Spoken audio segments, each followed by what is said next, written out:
Lorsque l'on parle des apôtres, ceux que Jésus avait choisis et qui le suivaient jour après jour, on a l'habitude de les nommer comme étant Saint-Pierre, Saint-Jacques, Saint-Jean, Saint. Ils le sont devenus, mais ils ne sont pas venus au monde comme ça, pas plus que nous-mêmes.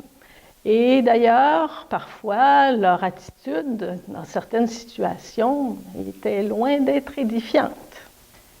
Il me vient à la mémoire une de ces situations qui m'a fait réfléchir, et peut-être qu'elle fera de même pour vous. Je vous raconte.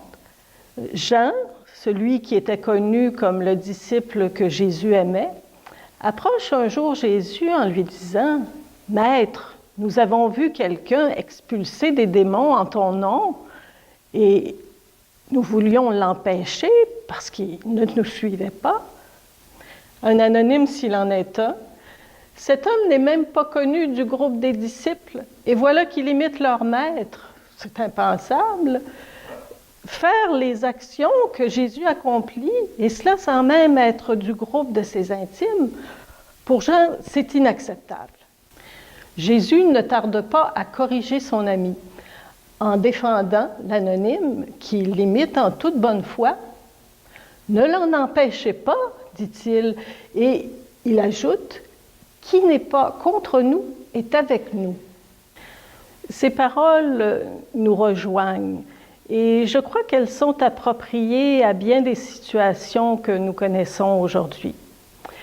Combien de personnes sont tentées d'exclure des gens qui, leur semble-t-il, ne doivent pas faire partie du petit cercle des membres de leur groupe. Ils sont trop différents, ils font les choses autrement.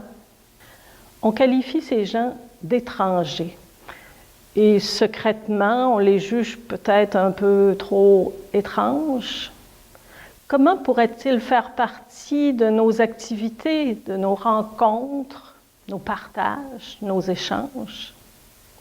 Il se peut qu'on questionne leurs valeurs, mais même lorsque celles-ci s'avèrent identiques aux nôtres, on hésite à accueillir ces anonymes modernes. On ne désire pas s'approcher d'eux et on ne veut pas qu'ils se fassent proches. On voudrait qu'ils changent, alors que ce qui devrait changer, c'est notre attitude pour qu'elle devienne davantage comme celle de Jésus. Jésus, lui, accepte les gens comme ils sont, tout simplement. Il ne met pas de conditions pour se laisser approcher ou pour accueillir quiconque s'efforce de le rejoindre. On oublie trop souvent que le message de l'Évangile exclut la compétition. Pour un chrétien, il n'est pas question de se comparer aux autres, de juger qui plaît le plus à Dieu, qui est le plus compétent pour propager son message ou qui est le plus fidèle à en vivre. Les paroles de Jésus sont toujours d'actualité. Qui n'est pas contre nous est avec nous.